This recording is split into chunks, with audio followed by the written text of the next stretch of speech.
Hello and welcome back to the Paddle and Fin podcast. As always, I'm your host, Brian, and alongside me is Jay. Mr. Jay Randall. And tonight, you guys, we have an epic guest. He's a man that doesn't need introduction. He's hooked on wild waters. He is the face of Jackson Kayaks when it comes to fishing. uh, Z-Man Pro staff, Smith Optics, so many other things. But if you guys are interested in learning about river fishing, this is definitely one of my idols and a guy I look up to. I've gained a lot of knowledge from just watching, his TV show Hooked on Wild Waters, listening to his podcast Hooked on Wild Waters. I'm not as spoiled as Jay, and I haven't fished with him, but none other than Mr. Drew Gregory himself. Welcome, Drew. Thanks, guys. Glad to be on the podcast. No, we appreciate it, man. We definitely appreciate it. So, um, I guess, usually we run through with all of our guests how you got into kayak fishing and or fishing in general, and then obviously you're fishing out of a Jackson kayak. We usually ask folks what kind of kayaks they're fishing out of. So maybe you can tell us what your favorite Jackson kayak is that you love to fish out of. Sure, man. Hey, before I get started on that, I do want to make a comment on your intro there. You said I'm a man that needs no introduction, and I appreciate that because that's a compliment. But I will say this, man, there's a lot of young guys out there doing some great stuff in our sport, and people are getting in the sport every day, and maybe I do need an introduction to them. You never know. So I'm Sure. glad you did give me the proper introduction. And even though you guys have been in the sport a long time, you know what's going on and who kind of some of the pioneers were. And I just want to say all that to say this kind of a funny story about Tiger Woods. So Tiger Woods he's obviously popular, famous golfer, probably one of the famous athletes on the planet. I like golf and spare time whenever I'm not fishing. I try to get out there and play golf. So Tiger Woods, if you can believe this or not, he will walk up on the tee box and say he's playing with a young guy who just got on the PGA Tour. First Sure. time ever meeting him. And he goes up to him and guess what he says? Who are He you? says, yeah, he says, he goes this, he puts out his hand, he goes, "Hi, I'm Tiger. What's your name?" Like they don't know who he is. You know what I Yeah. mean? He's like, "Hi, I'm Tiger. Nice to meet you." And it's like, "Hi, I'm Jay. I'm Brian." It's like, no kidding, you're Tiger Woods, dude. Like you don't need to say that. Like everybody knows, like but he does it because, for all his faults and flaws, he actually does it because he's kind of like, he always wants to stay grounded, not so arrogant where it's like everybody in the world must know who I am. I just got to walk around. He just is polite and says, just like he would do to anybody if he didn't know who he was, like, "Hi, I'm Tiger. Hi, I'm Drew. Nice to meet you." But even though, like, I met him at like a kayak fishing trade show, most people know who I am. I don't need to, but I Sure. always try to do that. Like, "Hey, my name is Drew. What's your name?" So anyway, that's I a appreciate it. funny No. little segment there about that. But getting into the actual what was the question? See, I've already lost. It's all right, man. It's all right. How'd you get into kayak fishing? And maybe what your favorite Jackson kayak to fish out Mm, of is? yeah, this is a good one. So I got into kayak fishing out of necessity because I was trying to find the right tool for a job, and that job was fishing rivers most effectively. Of course, you guys know, you mentioned it earlier. I love fishing rivers, and I was, one of the pioneers of kayak fishing in rivers early on. Although I'm sure that Native American Indians would argue that. Okay, I get it. Sure, sure. But so basically, it was the best tool for the job, and so I was just finishing up undergrad, and I learned how to whitewater kayak. And on the Ocoee River in Tennessee, I went to Lee University, and then afterwards I went to grad school, and I moved back in with my parents. And it was kind of like that whole situation where you finish undergrad, you move back in with your parents, and you had this height of your social peak in your life, and friends were everywhere. And now it's like, whoa, I got nobody around. It's kind of, I got to get out of the house. I got to do something. So I went fishing, and I waded the river nearby. It was the Yellow River in near Snellville, Georgia, where my parents lived. And I just was like, man, I could go so much further in a kayak. I was just whitewater kayaking my senior year in college. I could go so much further down the next bend and explore a lot easier in a kayak. I wonder if anyone's doing this. And I got onto a website, GeorgiaRiverFishing.com, and I don't even think it exists anymore, but it was back in the day when there were these things called forums, kids, Yeah. maybe. Oh yeah. Yeah. And so that was one of those, and people were starting to use kayaks for the rivers. And I was like, that is the best tool to get to wild places. And of course, sort of led me eventually to what you guys already know about, and I can elaborate on now, but led me to getting some sponsorships because I was catching lots of big fish, and eventually to Jackson Kayak, where I designed the Kusa, was the first sort of fishing employee at the company, and sort of led that side of the brand. And now we've just grown and expanded, and we've got so many awesome employees that are really just taking over and doing a great job making cool kayaks for you guys to go catch fish out of in any situation, not just rivers. Although I'm still going to be on rivers Yeah. probably 75% of the time. Sure. Sure. I'm proud of you, man. You get on some lakes. Dude, I'm not going to be on lakes. Like, you'll see me if I'll be at the KBF championship again this year, just like it was last year. Yep. You know, the majority of people are on lakes. The majority of the available water is lakes because they got 5 lakes there. But I will be first and foremost looking at any kind of moving water rivers. Although I'm definitely at a disadvantage this year, I think, because those fish in the lakes get pretty big. They've got the Florida strains, and Yeah. you know, the acidic water in that sort of area of the country doesn't make for the greatest growing for bass. And also you got the spotted bass that really infest a lot of those bayous and rivers. So, but I'll still see what I can do. I'm sure I can find some spot to catch some fish. And hey, you never know. Catching a limit 2 days pretty much going to get you that 3rd day, and then anything can happen. Yeah. So we'll see. Yeah.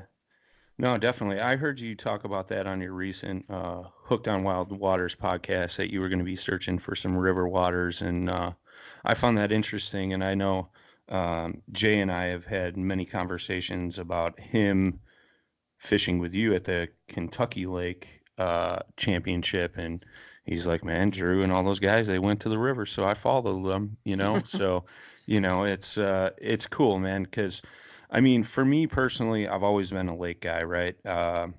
When I'm fishing a river, it's usually for trout, steelhead, salmon, things like that. And I never really put myself out there for fishing for bass. And, you know, I came across you obviously when I got into kayak fishing, and, you know, I was like, man, I got some really killer smaller rivers by me that I know are loaded with smallmouth.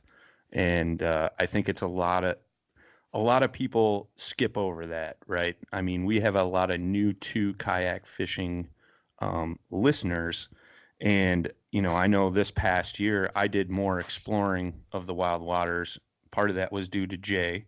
He definitely pushed me. Nice. But finally, you know, getting some measurable output from Jay. yeah. Twice in one podcast. Oh, friends. Really, man? That's I mean, funny. That's oh, funny. This is awesome. I love it. But I mean, not only that, but you can't beat the bite of a smallmouth, right? Like the fight pound for pound versus a largemouth is it's just spectacular. And you know, obviously not a lot of lakes in our area carry smallmouth in them. So I definitely got out and started exploring more rivers. So I guess my question going into this, you know, whole statement is, you know, if you had a new to kayak fishing person, what would your recommendation be? Like how to approach a river, maybe some spots to key in on, and safety things for sure. Because you know, Yeah. obviously rivers can be very dangerous, and if you don't know what you're doing, you could definitely find Sure. yourself in trouble. You know. Yeah, definitely. I'll try to make this super quick. So first part of the question for safety and for fishability, people need to learn, and maybe there's an episode of my show I actually explained this. I can't remember which one it was, but I think it was maybe in one of the lost episodes of Hooked on Wild Waters where I go fished on the Catawba River. But I briefly talk about the USGS gauges and how important those are, and how they've tracked for, you know, some of these gauges have been set in place. Let's say like at a bridge or wherever. Sure. They've been set there for 20, 30, 40, 50 years, and they've been tracking for that much time. When you go on there, if you paid attention in 3rd or 4th grade or whatever, and you learn how to read graphs, Yeah. you didn't miss that day at school, then you'll see this little word that says median and this little triangle symbol in that graph, and you'll see that triangle is all along every day. And if the spike of water is above that triangle, you know that median, which is kind of the average based on all the years they've tracked on that exact day, that's the average level that river's been at. If you're above that, you generally have muddy water or too high, swifter water, too much volume to safely fish. If you're at it or below, you're gonna have clear water and safe water to fish. So it's really pretty simple. So that's on the safety thing, and that helps you find the ones to go fish, right? The Right. water should be clear and you can actually catch fish. As far as once you get on the water, this is what I mean. I just think rivers are so easy just because I'm a river guy. And since it's sort of my specialty, I guess it should look easy to me. It should be easy to me, but it's not for everybody else. But to me, it's super simple. They're ambush predators. I mean, they are on a lake as well, but they do chase a little bit more with obviously schools of fish and lakes. But on rivers, for sure, they are usually just behind some structure, and they're just sitting still, trying to preserve their energy. And then they just wait for something to come by, and they just quickly ambush.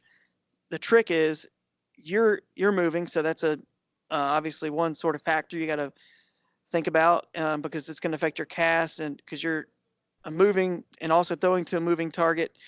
And then so if it's a stump, a log, a root ball, rock, bridge piling, whatever, you got to be pretty accurate because the strike zone is it can be pretty small at times. And so, but when I'm going down a river, and hopefully you'll learn about a tool called an anchor wizard, or it has a drag chain on it. Some slow rivers, a power pole. It does help to kind of have something slowing yourself down, because fish are going to be in those calm spots where most beginning, like you said, new to kayak fishing anglers are going to want to pull over and to rest to make their casts. Sure. That's nice because you're resting and it's easy, but the bad part is you're probably right on top of the fish. It'd been nice if you had made a cast at that spot first, but a lot of times you can't. You're just moving down the river so fast. So that's the key. If you're going to move down fast, you got to be accurate and just keep boom, boom, boom, boom, boom, quick, hitting behind targets. And then if you're able to slow yourself down, at least you have a little bit more time. So it just takes some practice, but basically it's ambush predators. And then as you get better, you'll start to learn that the sort of things they're hiding behind, rocks and logs, they're not all visible either. So a lot of Sure. times the current break is down under the river, and you can see by the currents on the surface, you can just sort of tell when something is big enough down there and when you need to be throwing it in the middle of the river, or some places that maybe other people don't quite see. And that's the equivalent of fishing that underwater hump on a lake that people find, or a channel or a ledge or something on a lake that you would never know was there because it's in 20 foot of water. So that's the river equivalent. So it's challenging, but it's a lot of fun once you start to really get the hang of it. I can attest to that, man. I mean, like I said, normally when I'm fishing rivers, it's usually fly fishing for trout, and they're the same way, ambush predators. And I think that was one thing I struggled a lot with when I first started getting into it, was learning how to read water, which, basically you just described. And I think once you figure that out, it's all downhill from there, right? So Yeah, absolutely. yeah. Yeah, it's a good time, man. Yeah, you'll be happy to know that I'm spending a lot more time on rivers these days. Nice. Yeah. Hey man, I'm telling you, to me it's just more exciting because a lake looks the same every time. You know what I mean? You got the Yeah. bass boats, you have other traffic, it's the same dock, it's the same everything. But when you go on a river section, the next time you can go on the next section, and then the next one. By the time you do that, and you're within an hour or hour and a half of your house, you could go back to your original section, or just go back to the best section that the best fishing was. And it's because of rains have happened between now and when you've gone back. I mean, it's going to look totally different and possibly fish different water level. It's just going to be a totally different, fun experience. But and the last thing I'll mention on that too, about so people don't misunderstand. So my philosophy is a little different. I'm sort of ADD, so I like to just power fish. Sure. But a lot of times in rivers, when they get clear and low, you'll definitely have a lot of slow water. It's almost like a lake slow and just calm. And there's beautiful pools there, and they'll just sit there. They'll throw soft plastic and just work that hole, because there's no current really like positioning the fish in that situation. But there is current when you go further down. It narrows up. So these are called pools, and then there's runs and rapids. Runs and then tails out into another pool, so forth. And they'll just waste so much time in those pools. I did just want to mention that, because you can do that and you might catch fish. You might be able to throw a Ned rig or something like that and just keep working on this beautiful clear blue pool and just sit there forever. But to me, it's just if they're a big fish, if they're aggressive fish, they're going to bite on the first few casts anyway. So I move on to the next moving water situation, and then the next tail out that goes into a pool. Don't waste too much time just working in an area that doesn't have too much visible current. That it looks good because that's where you'd fish in a lake. You can just tell there's tons of rock down there. You feel it. It's just not usually that productive. You're going to catch more fish if you skipped it, even though you could have caught fish there. I'm not saying you couldn't have, but if you skipped it, think of how much time, how many other spots with good moving current you could have hit. Well, the whole time you're sitting there working that one bait for like 5-minute cast, So For sure. my philosophy. No, I like it, because I think it's something that a lot of people think about, when they're so stuck in lake fishing, and I can attest because I used to do the same thing when I would trout fish. I would hit those smaller moving pools where there was virtually no current, and yeah, those were the days I wouldn't catch a lot of fish. But if I started fishing the riffles, things like that, I would definitely end up on top. So Yeah. I think that's definitely a good point, no doubt. If you So, think about it, when they release water from a dam, all of a sudden, like the fish just start biting. They just turn on. yeah, There's like flow. It's the same thing with tide in saltwater. As soon as the tide turns and is really moving, boom, they're biting. So why would you, in the river, you have the choice. You can sit there at slack tide in that pool, and that big pool that just kind of sucks. You're not catching as much. You might can catch some, but why would you do that when you could go just downstream a little bit to the tide moving really nicely at that point, Sure. or finding a release, if you will, of water from like a dam. So that's sort of my tip there for those just starting out. Right on. So obviously you have a TV show, Hooked on Wild Waters. What was the thought behind that? Is TV all it's cracked up to be, or is it a bigger pain? I know, like, Man, that's a good question. yeah, I mean, a lot of people see someone like yourself on TV and they're like, oh, that guy's living the life. But I know that's not always necessarily Right. the case. You're not fishing the whole time, right? You're doing more Right. than that. So Yeah, maybe it's a pain. It's a pain, man. It is. If you love to fish, then it is not for you Yeah. because you're not gonna get to fish. But it's even worse. You're gonna be right there. It's almost like someone put me in jail, but this jail actually had a window, and it was Sure. of this beautiful river right there. But I could never cast to it. It's just like right out my glass. I just have to look at it. That's the worst situation I could ever be in. And so that's kind of what it's like, because you're out there and there's just so much to the filming and the production. You just don't get many casts at all. It's like Sure. maybe maybe 1/6 or something of the amount of normal casts of a normal day.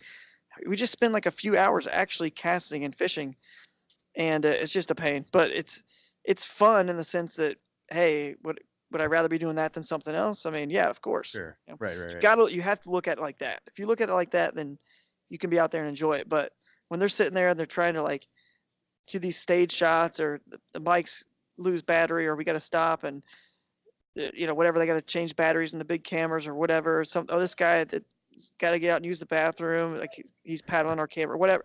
All this stuff is just, you got that many people in a flotilla. Just, it's like, trying to round up, if anybody listening out there has got a family of 5 or 6, it's like, man, you're never going to be on time. You got to start getting ready like an hour Hours earlier ahead than of time. to get there, actually be on time. It's like, so anyway, it's kind of a pain, but it's worth it when the whole thing is produced and done. It's worth it. And a thing that always is funny, people say like, well, how'd you do on the river? And when they call me or they know I was fishing in an area for an episode, it's like, well, I mean, they're trying to compare like how they do Yeah. on a Right. normal When day they're to like how Drew do on the river. It's like, I mean, we caught fish, but it's not a good, like, it's not an apples to apples sort of comparison. But that's okay, because the show is more about the adventure. See, we gathered all the other stuff in the adventure that everyday fishermen going out there don't get, and that's what we're trying to do, is share a whole story. And that's probably what makes our show unique and so special and different, is because we spend so much time getting that story, putting in all the side stories and the awesome B-roll of the area, because it is more about an adventure and the journey, not just like a lot of fishing shows are kind of boring. Oh, we're in this private pond and it's just Sure. fish, fish, fish. There's no sort of context to it. And we're trying to give context, like the history maybe, or maybe about the species we're catching. So many people maybe had never heard of a shoal bass or a Bartram's bass. We're catching these fish and explaining. So people leave our show a smarter angler than they were when they started in terms of understanding the whole environment in the world. The more you understand the whole ecosystem, the better angler you will eventually become. So someone can sit there and basically be an infomercial and throw this one crankbait in a private lake or pond. And trust me, that's so much easier to film. Yeah. Because they're in boats and they're camera guys in a boat, not in kayaks or jet boats or whatever our guys have to be in sometimes. But hopefully it shows on the final product why people are pretty excited and interested about our show. Yeah, no, I agree with that 100%. And I think like that's one key that I've taken away from your show is like you guys, it seems like every location you go to, you'll talk to like a biologist or something like that. And environment is one thing that I think you always stress, which I think is great. And that's something that me and Jay have talked about before, like, just you're in a river, clean up the garbage, or a lake or something like that. Like we want our kids to be able to enjoy these things that we do now. And I think that's key. Like you guys do a lot of that stuff on your show. And, as far as like the different bass go, I remember the first time I watched you and I was like, dude, like there's like 50 different species of largemouth bass. Like what the heck? Like, and, Dude, but I even sent him a picture once. I was like, hey, is this spotted bass? He's like, no. Yeah. I mean, I think that's key. Like, I think a lot of anglers don't know that. I mean, nowadays with technology and the amount of information that's out there, I think more and more people are learning about the different species of bass. But it's like you'll mention a species of bass, whether it be on your show, your podcast, whatever, and I'm like, what is he talking about? But like, I think it's cool. Like, I geek out on that kind of stuff, and I believe his name is Professor Dr. Stillwater that you have on your podcast, right? Noisewater. Kenneth Noisewater. Noisewater. Okay. Yeah. All right. I was close. Yeah. But I know there was an episode, I think, a while ago where you guys were talking about different species of bass and things like that. And I thought that was totally cool. So That's funny. Yeah. It could have been, Dr. Salmons was on the show. Dr. Kenneth Noisewater really just Ken Morris. He actually lives in Ohio. Yeah. But he was, but the actual, like Dr. Salmons, Dr. Michael Allen, we've had, those guys from Auburn and University of Florida. They've been on the show talking about different species. And I'm a little bit fortunate because I did grow up in Atlanta, and you can catch pretty much all the black bass species except for the Guadalupe bass in the state of Georgia. So I had a chance to kind of travel around and do that. And most of them, the rarer ones, actually are just river species only. So since I was a river guy, I naturally sort of just kind of found out about it. And I didn't realize until I started getting a broader perspective of, the U.S. and the globe that, wow, this shoal bass only lives in Georgia. Red eye or, Swanee bass, they're only like right here in just Georgia or Florida, just the Southeast.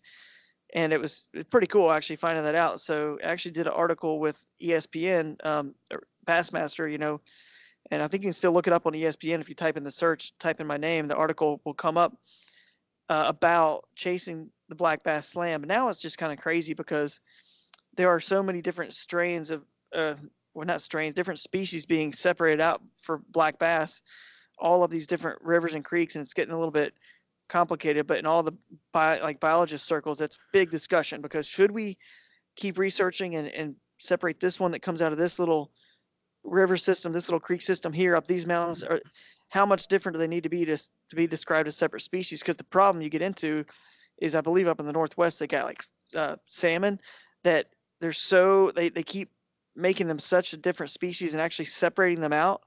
Okay. Which means the biologist writes some paper and all those peers review it and everybody, and they're like, you know what? Oh, that is different.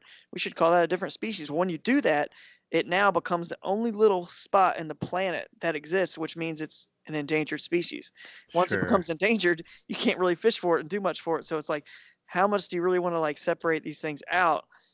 It's interesting. So we'll just have to keep following along and see what they sort of decide on it. But I mean, right now, I still don't even know how many people out there call the the larger spotted bass that's in the Coosa River system.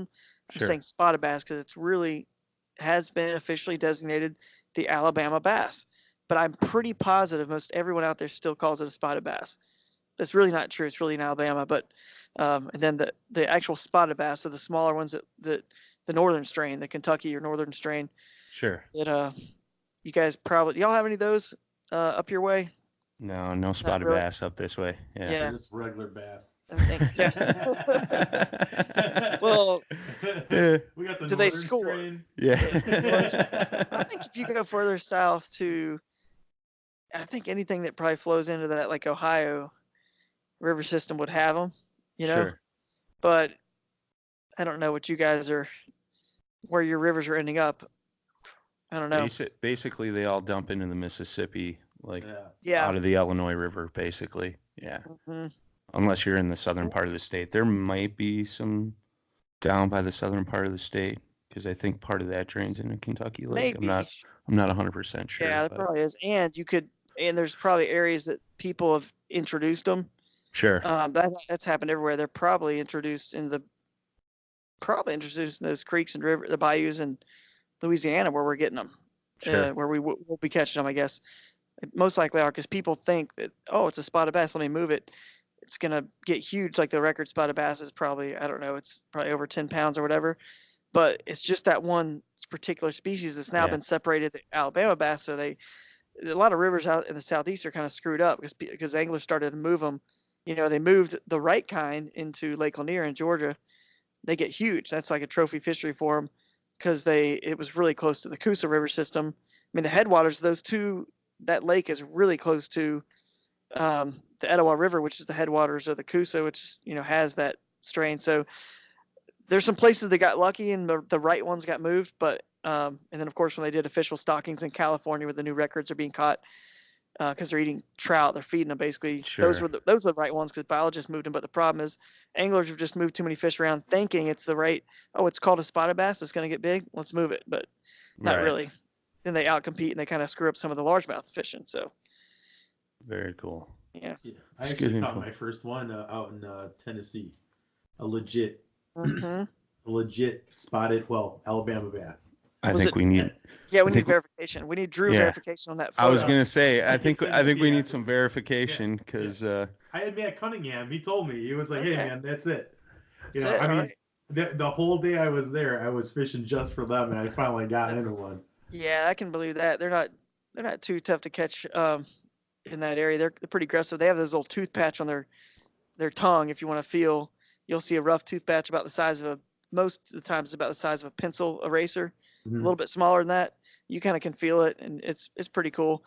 But yeah, that's a lot of fun catching those different species. To me, I love catching big fish, but there is something like you guys are saying about catching just different species in different environments, and it's sort of some of them are sort of the brook trout of the bass family. It's just kind of a fun thing to do. If anybody ever wants to catch any of them, I'd be happy to take people on guided trips. I kind of do that or promote that again. I stopped doing it for a long time, but kind of open it back up if anybody's ever interested wants to take a trip. Feel free to go to my website. Yeah, I know. I heard that on your podcast that just released a day or two ago, and I thought that was interesting. So that was actually one of my questions. Like, you know, from the sounds of it, you guided before. You're going to start doing it again. So obviously you focus on rivers, but I thought the key that you brought up in your podcast was, we're not just going to take you out to catch a bunch of fish. We're going to teach you the proper ways of fishing rivers, whether it be with drag chains, Right. power poles, things like that. So I think that's key. So, I mean, Sure. what? Yeah, floating. I mean, floating river. It's kind of a weird thing because, the saying rules are meant to be broken. That's true with river fishing because most of the time the common theory is, oh, well, you want to throw your baits, bring them kind of down current, looks natural, at least down in 40 at a 45 or straight down river, it kind of looks natural. That's a theory that I break a lot. I don't buy it. Yeah. Quite frankly, and I'm going to teach people why. And when I'm out there and explain to them, and just the brief version on that one is simply, have you ever seen a fish swim upstream? Sure. Yeah, they go upstream all the time. They move all Right. around. Fish Right. go every direction. It doesn't really look natural, unnatural if it's going either direction, quite frankly. But there is something to be said that in swift current, fish may be looking upstream a little bit more, so you could sneak up behind them. But yeah, I'll teach people everything about secret ways I found to access certain waters, like and then satellite imagery and looking and scouting. Like I can find a good piece of water, these days, sort of similar to how some of the pros on MLF or Bass or FLW. They're really good at just, they've done it so many times, and I've just done rivers so many times. I can just look at a map and I can tell if the river is going to be a hit or if it's not, and then specifically what section and what float to go on. And I can teach people that kind of stuff. Like, and it's honestly, it's one of those things that I kind of felt bad. I was like, I just don't like taking anyone's money for taking them fishing. This is kind of ridiculous. Back in the day, I did it because I needed to make ends meet. When I quit my job, I started working for Jackson Kayak to design the new Kusa. We had this awesome deal in place where I got paid $12,500 full time to work on this boat. So full time salary, I'm really doing it. Quit my job to get a huge pay cut, but I obviously knew we were going to make an awesome boat and it would pay off for me eventually.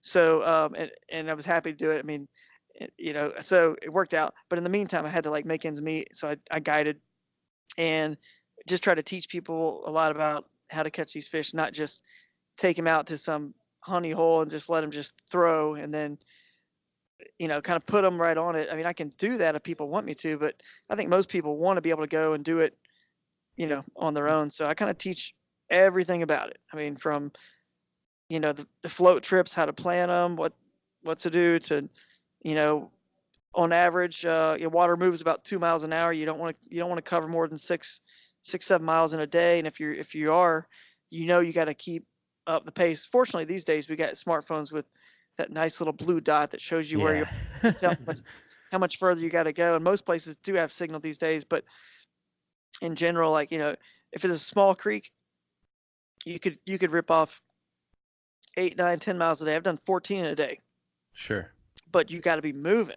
Yeah. You can't take some big wide river that's got a lot of rapids and shoals and ledges all across it and zigzag back and forth like the Susquehanna. You don't want to do but a mile, 2 miles in a day, because you're going to be just doing this zigzagging down the river the whole time, ledge after ledge, and you don't even need to do shuttles on Susquehanna. You just need to put in and start going zigzagging on that river. But anyway, every river is different. That's my point. I can teach people about rivers that have or swampy blackwater rivers down in low areas like Florida and southern states. Once they start to get like that, clear spring fed rivers with rapids, muddy water, just all the above. So it's a pretty cool time to be on the water and just kind of pick at me however you want, and I don't feel as bad about it anymore because I know that I'm saving someone so much money. Sure. I feel bad about taking money, but at the same time, now I realize like, wow, I'm saving this person so much time and money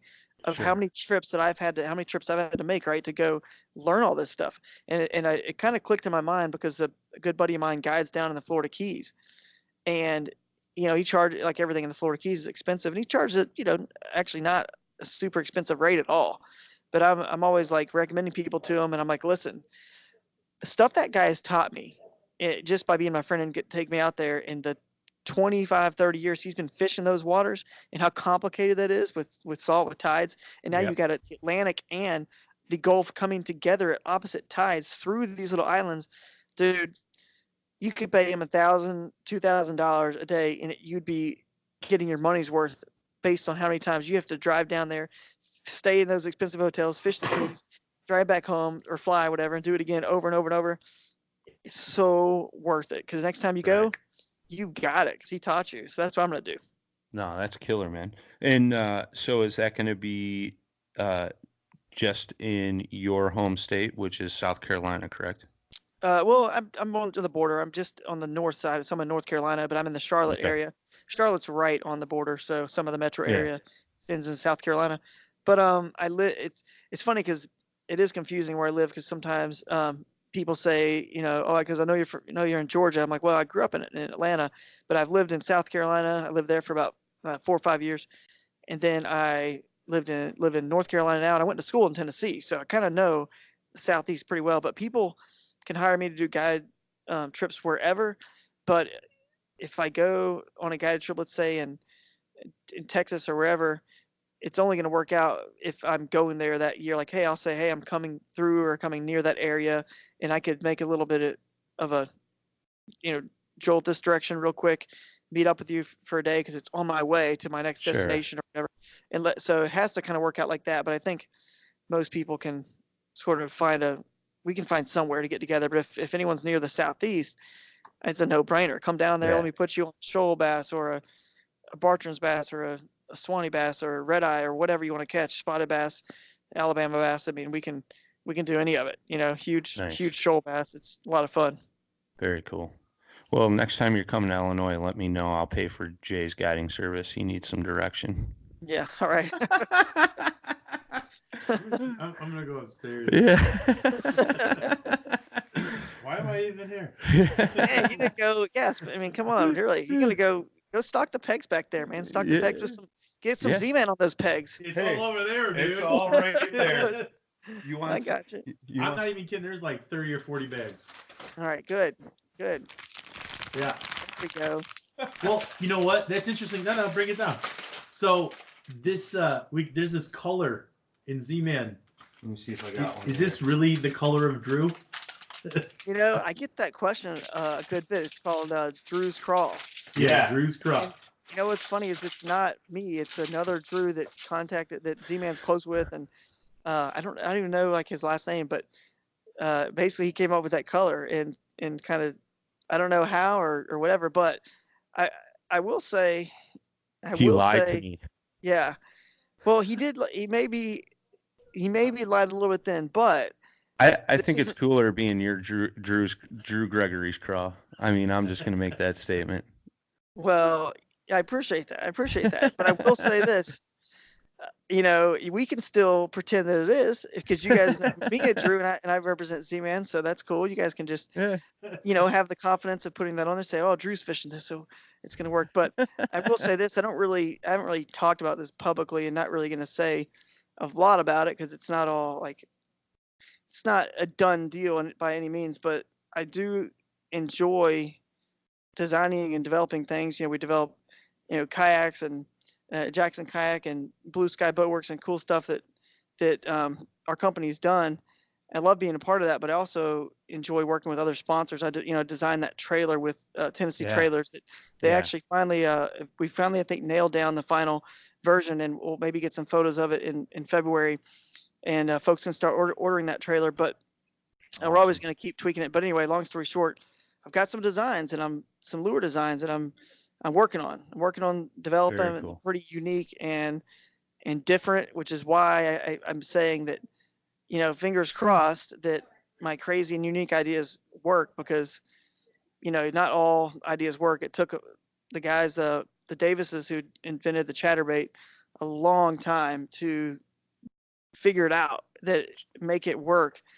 And these ideas are not as groundbreaking, unique as that, because it's hard to get anything that's that groundbreaking. But sure, they're pretty darn out there. I can't say with confidence that they're going to work, but I'm like 80 to 90% sure they will work and catch fish.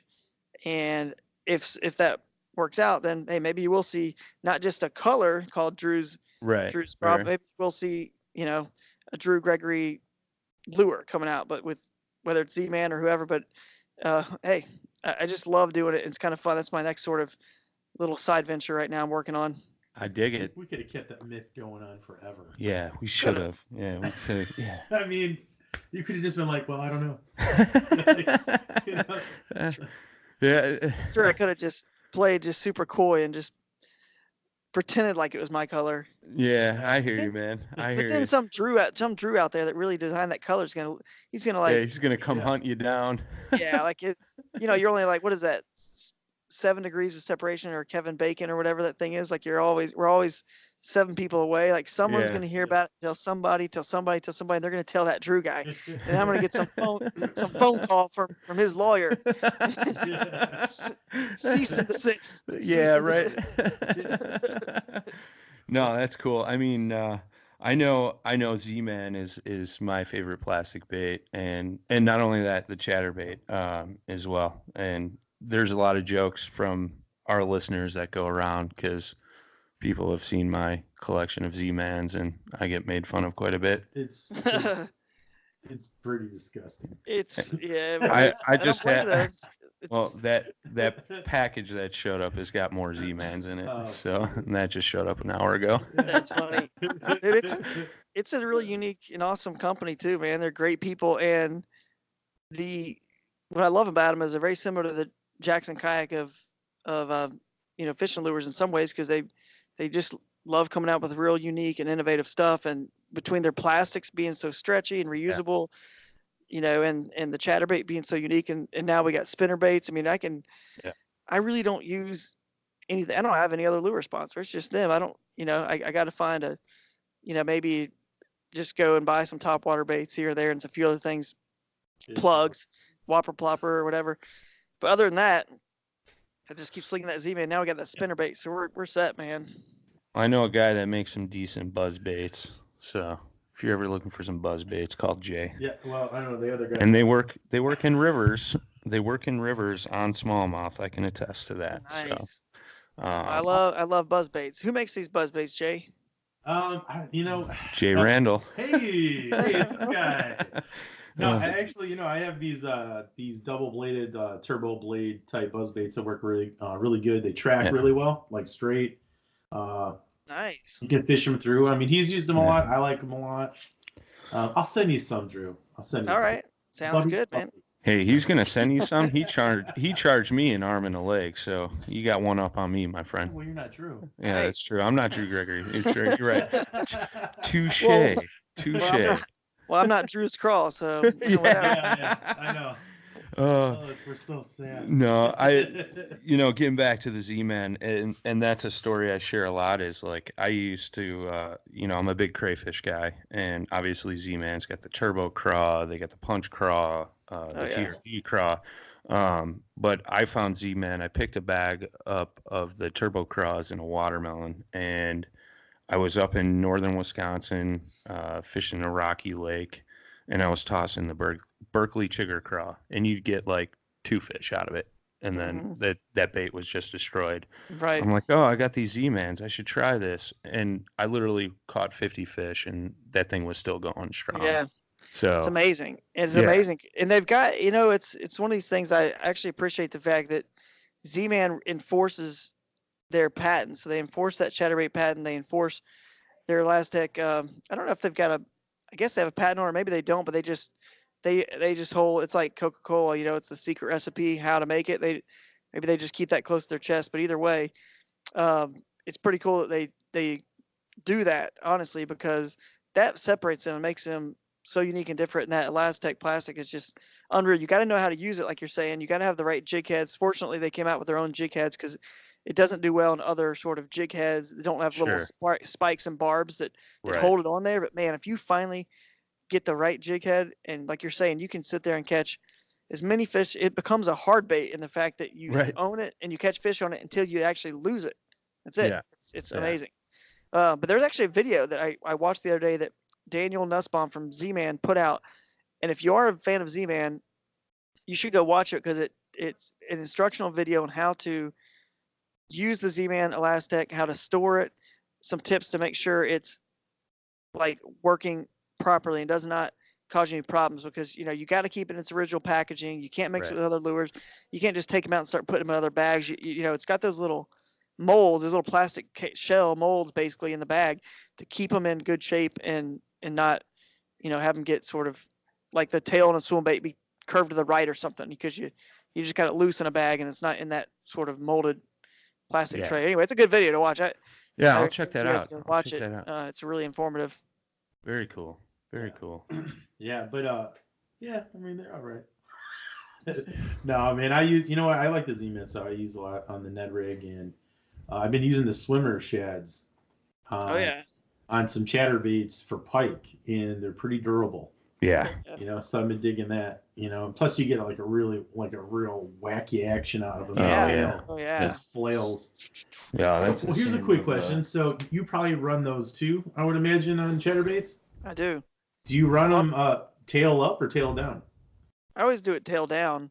Tail down. I know that it's kind of weird. Like when you go up north, especially like maybe the Northeast or Canada or maybe where you guys are, a lot of people will fish a grub tail. Is it tail up or tail down? Yeah. Grubs. What do you guys do? Remember, now I'm confused. I haven't fished a grub in forever. I'm not sure about grubs. I think like a grub would like wind either way. It does wind either way, but there's like, I think it's tail down is what I've seen from more people up north, and I used to do it tail up, but on a paddle tail, I always do tail down because in my line of thinking, there's no water. Below the swim bait, it's all just smooth, clear water hitting that tail, perfectly flush every time, fresh. If you turn it the other way, you got the hook and the bait. A lot of that's more of that skirt and just the bait disturbance, water disturbance, hitting it, so it's not as clean and smooth. It's almost like dirty air. NASCAR. It's got clean air and dirty air. Sure. So, in my theory, that's kind of why I like the tail down. So. Okay. All right. Looks like I got to flip mine back over. Yeah, I know. I'm not gonna lie. I've used them both ways. I have too. And I think for me, it depended on the size. Yeah. That I'm throwing. Yeah, if you do a smaller one, you might be okay. But if you think about it like this too, those swim baits they're a fish, and there's an eye, and there's a top, a dorsal fin side, and there's an underside, a belly. So I'm rigging it like the fish normally swims. I'm not flipping them upside down. So it kind of makes sense to fish them like. Plus they have cavities in there for the hooks and stuff like that. And the underside, some of them do at least. I know like the Z-Man Streaks, for example, has it on the undersides, on the belly.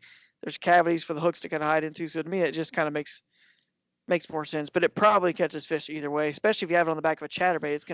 It's gonna move for sure because the chatterbait's so much. But yeah, that's been the number one bait for me on chatterbaits. I mean, honestly, for pike, I can think of no other. I mean, besides just throwing a regular swim bait, a plastic swim bait. I mean, it's pretty solid, man. Yeah. No, I agree 100%. It's an amazing bait, man. The chatterbait's something else. It's incredible. I know a lot of people don't catch fish on it. They don't know how to use it or whatever. But to me, it's equivalent of like first day someone came out with the buzz bait and how that changed the game, or spinner bait or whatever. It's like that is in its own category. I mean, I was watching them, today on I tuned in a little bit to the MLF stuff, and they were catching them on chatterbaits down there in Florida, and a lot of other soft plastics they were using, but definitely we're throwing some bladed jigs. So yeah, man. Right on. Hey, so I heard you're gonna be starting this new YouTube thing, All Drew No Crew. Yeah, something like that. So back in the day, I used to do a lot more of just simple videos and short stuff and whatever, just self-edited stuff.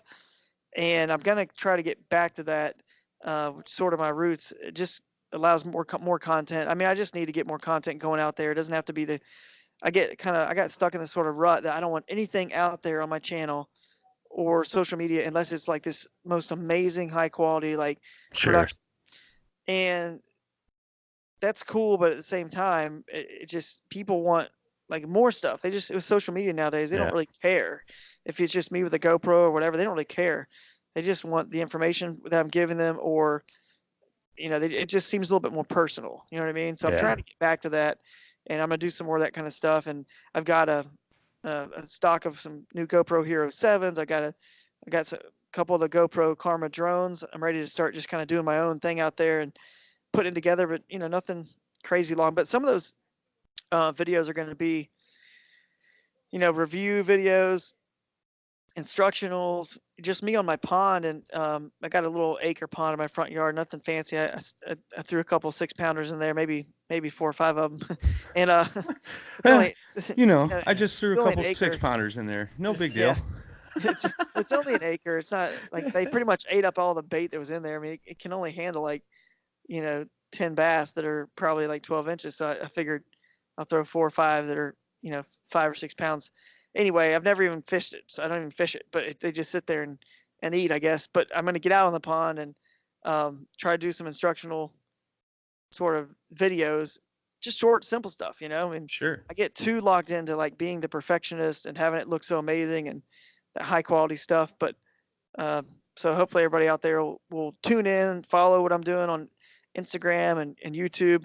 I'm always trying to grow that kind of stuff, and I'm not nearly as good as some of the younger guys that kind of grew up in more in the not that I'm kind of still technically a millennial. Okay, maybe not. I was born in 79, so I missed the cut by a year. But either way, I feel like I grew up in this age, but I'm not nearly as good as the younger millennials who are just out there, boom, just constantly putting stuff together. Of course, I got a kid now. I'm married. It's not quite as easy as got so much responsibility and stuff to take care of around the house that I don't have as much time anymore. So luckily, I do have a pond in the front yard, which will give me the opportunity to do a little bit more of those just quick instructionals, and then pop out for fishing trips here or there, and then catch a few fish and teach you guys something on a simpler level than the actual produced Hooked on Wild Water show.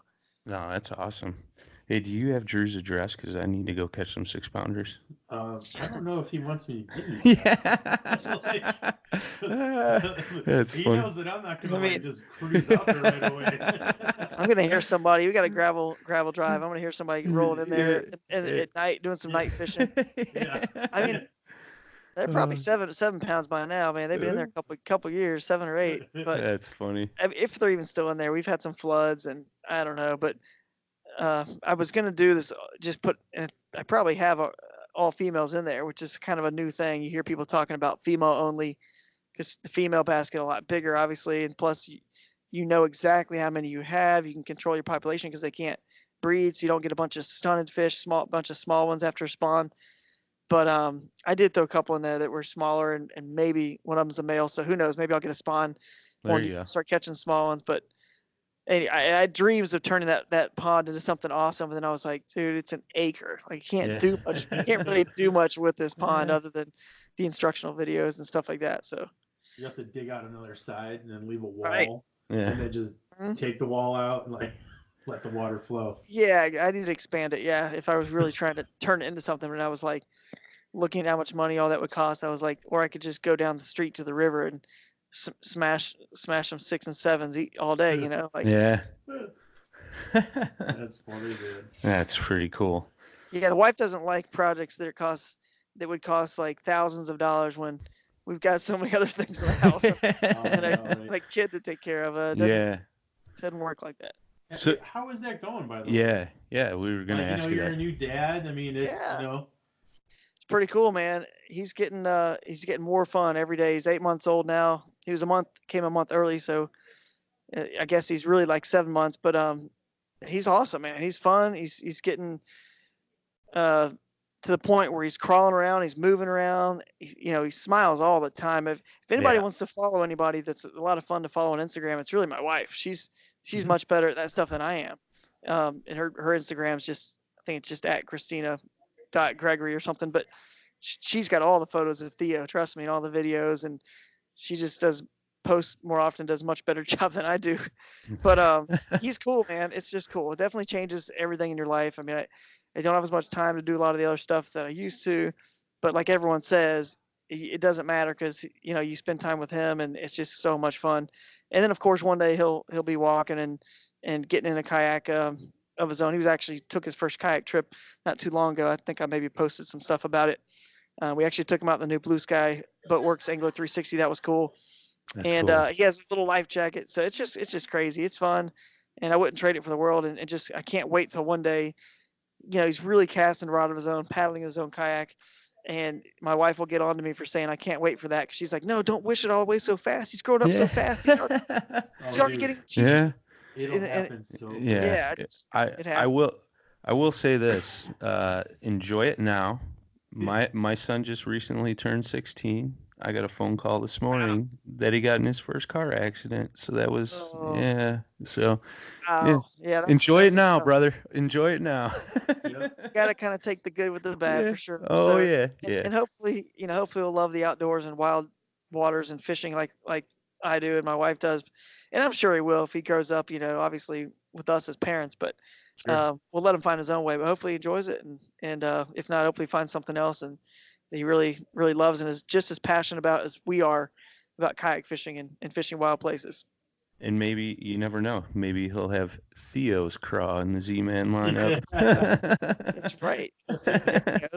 Maybe that's what I should name one of the new lures, name it after him or something, that if they ever come to see the light of day. So there you go. There you go, man. Yeah, if I could give one piece of advice, don't show him a phone.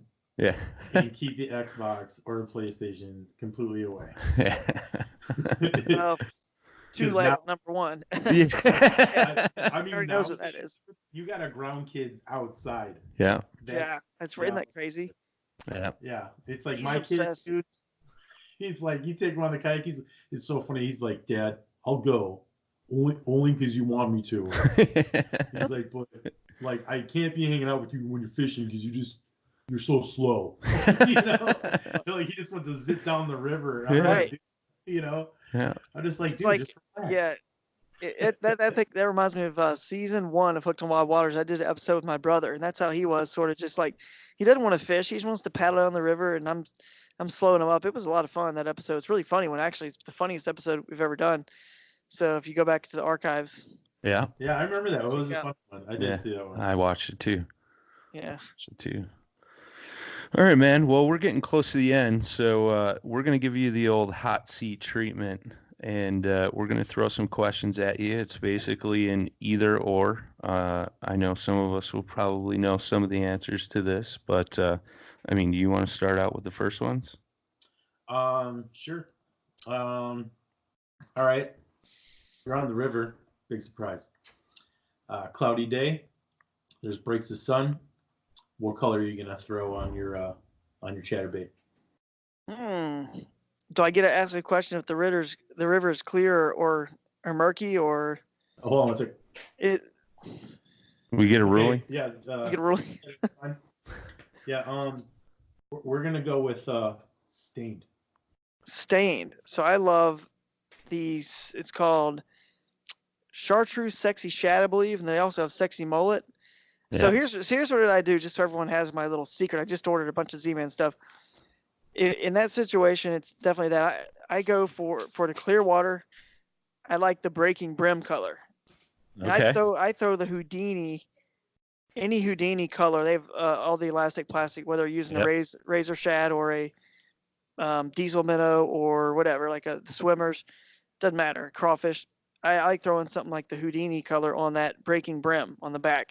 And it looks, it's got the colors of the brim, looks super realistic and in kind of clear water. And then as the water stains, I'll go with a white trailer with that Sexy Mullet. It's kind of like a white with a light blue and a little bit of maybe it's a couple strands of kind of yellow or chartreuse in there.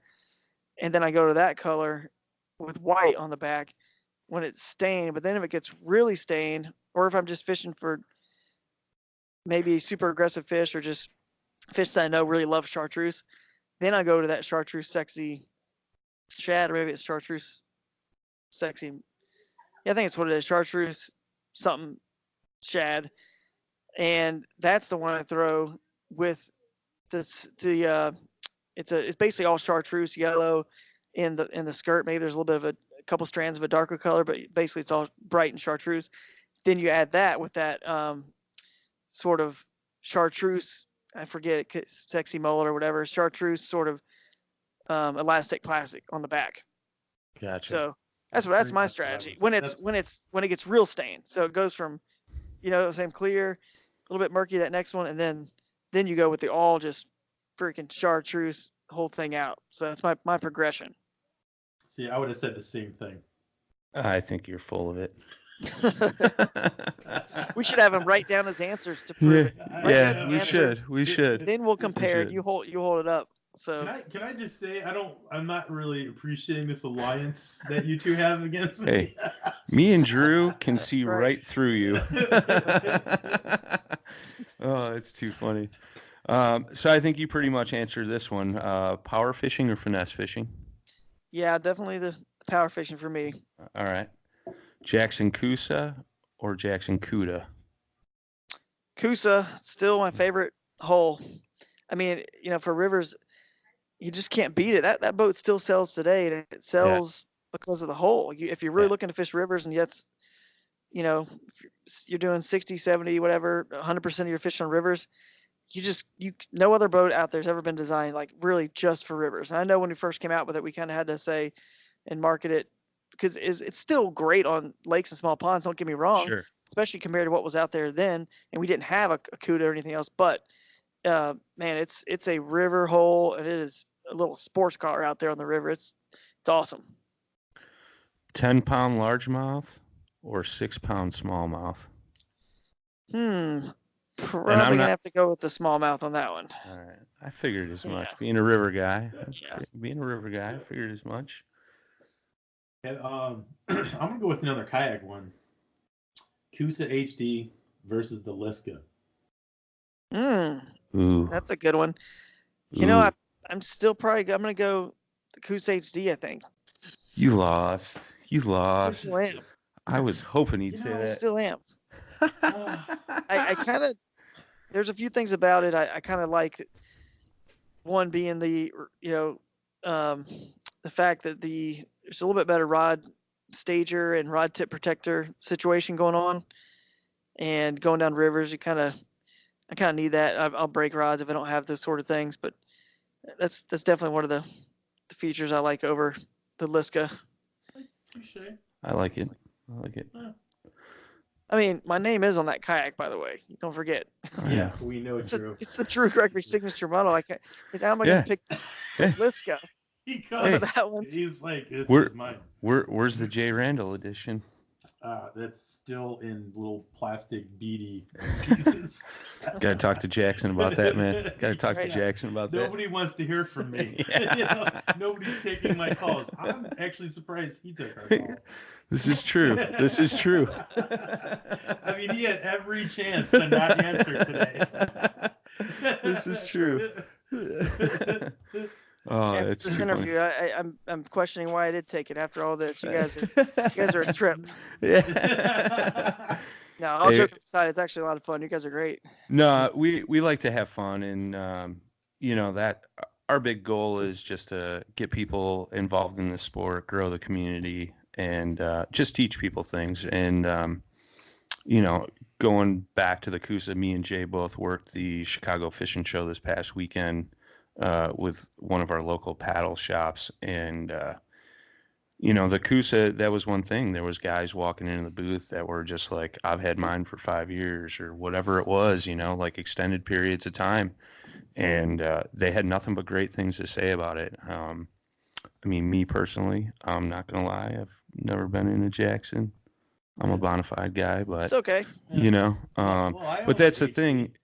For a while. You did. You had the HD and the FD, but that's the thing, man. Our big mission here is just to get people involved in the sport. It doesn't matter what boat you're in, whatever, just as long as you're on the water, having fun, enjoying the outdoors. So, absolutely, that's it. I think this has been great, just because I don't think we've really had a river guy on, other than. I'm not really a river guy, though. Jay. Not like him. Yeah, definitely not like him. I mean, that's obvious. But I'm still I would say, like 65% lake. Yeah, sure, sure. Right. But I'm getting there, though. Well, it's a little different. I mean, there's definitely good rivers in your area, but there's a lot of good lakes too. I mean, I don't know if I grew up there, if I would have necessarily been so much of a river guy. I probably would have done, although there's good lakes where I grew up too, I guess. But sure. You know what I'm saying? Like, it's the rivers where I grew up are exceptionally really good, and they have so many different unique species, and it was like that was kind of the draw, Oh, so. Sure. And we're like, so where we live, I forget the miles, but we're about an hour and a half from each other, and I'm like 40 minutes from Chicago, and so there is just a whole chunk of people in that area. Yeah. So, in matter of fact, after talking to you and everything, the past few times, and I told you, I was looking to get more into the rivers and whatnot, and what I found is that nobody's on the rivers. Yeah, nobody. So I've got them to myself. Right. So we were catching, where everybody's like competing in the online tournaments and all that, there's not a lot of options where I am, like as far as the lakes go. And now, I mean, thank God it's growing, but there's kayaks everywhere, man. Yeah. There's so many guys, but they're not Everywhere. on the rivers. They're not on the rivers, So well, they might be now, but yeah. Right. Yeah. but I'm out there. And I've taken Brian out there. Yeah. Well, these days I'm fishing a lot for pike. I'm keeping it open, but pike is my main, my main species I chase. But but there's a lot of good smallmouth and largemouth mixed in with all these fish too. And I'm just finding that there's this whole ecosystem out there, especially in, I'm telling everybody in the world, the Chicagoland area, that there's so much water to be fished that no one's fishing. Yeah. And I'm finding I like it. We actually, where I go, we have to paddle upstream. And if you're not willing to do that, right, you're not going to find these spots. It takes a lot more work, so I don't think people want to put in the work, which is sure. You got to be willing to do the work and get a little exercise, and most people out there in life pretty much just are lazy. But to me, the effort of putting in a real difficult access, and maybe there's not so many of those because we had some more hills and Piedmont Appalachians, in the southeast, but putting in at an access that takes 10 or 15 minutes to drag and work your way down to get to it, to me was like well worth it to have the entire day of much better fishing than going somewhere that everyone else is putting in easy at a ramp and the fishing kind of sucks. So I can't believe more people don't do it, but they don't. So there you go. Let's keep it a secret. Yeah. On a global scale. Oh, it's funny. Rewind this whole segment, edit it out, just put something else in. We're gonna put lake every time you say river. Yeah, exactly. Lake. My math won't match up. Be like, what the river, heck? yeah. I thought Drew was a river guy. Yeah. All he's talking about in this podcast is lakes. Yeah. Yeah, you really should just sub in a total different word like beaver pond. Yeah. There you go. Like, I was catching fish. I paddled upstream in this beaver pond. Yeah. Oh, it's too fun, man. Too fun. Well, we don't want to keep you much longer. Again, we appreciate it.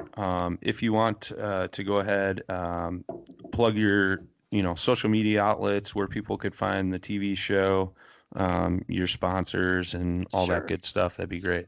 Yeah, sure. So you can check out most of my stuff at hookedonwildwaters.com. There's a link to pretty much everything there, whether it's my blog or podcast, or if you want to find out more about the trailers or whatever. It's all pretty much there, but I'm trying to think. Social media, it's at Drew Gregory Fishing on Instagram. You got on Facebook, just look up Hooked on Wild Waters Facebook page, and then I'm out there on a personal profile too. I may be full though of friends. I don't know. Sure. Apparently there's a limit you can hit, but I may still have a few. Every once in a while it goes back down, and I can add a few more people.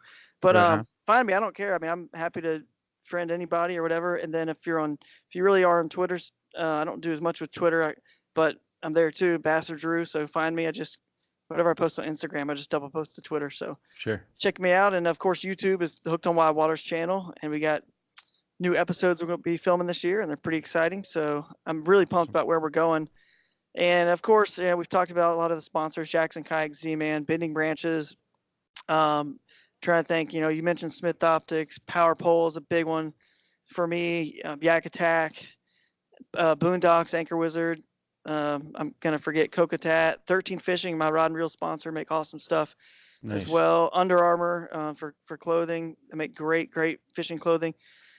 Yeah, I'll forget somebody, and I'll probably no worries. But anyway, I've been fortunate to have quite a few, so sometimes I forget, but anyway, that's about it for me, guys. But I really appreciate y'all having me, and it's been fun. And maybe I'll even, I'll try to promote this on my podcast, and maybe even play a snippet of it or something, or even double post it if you guys want. Try to grow what you guys are doing, because this is kind of a new podcast, right? I mean, we started it. I think it's 7 months ago. And Jay kind of came in just a month ago or so. My former co-host had some stuff going on. But it's crazy, man. Like, I'm sure you get messages all the time. Obviously, me talking about how, I kind of idolize you as far as river fishing and stuff. We get messages all the time. Just talking to some folks at the fishing show that listen to the podcast. I had one gentleman come up to me, talked for about an hour and a half, and he got into kayak fishing when we started this podcast. And he's like, I've learned so much. I can't thank you guys enough. And, it's just, we're just two average Joes that just like to share our experiences, talk with guys like you and other, average guys, and, like Jay has said before, we're just all average Joes doing what we love. And, it's very humbling. And, like I mentioned before, like just growing the community is our main goal. So yeah, if you would, we'll be more than happy to send you the audio clips. And if you would share that would be greatly appreciated, man. And, will do.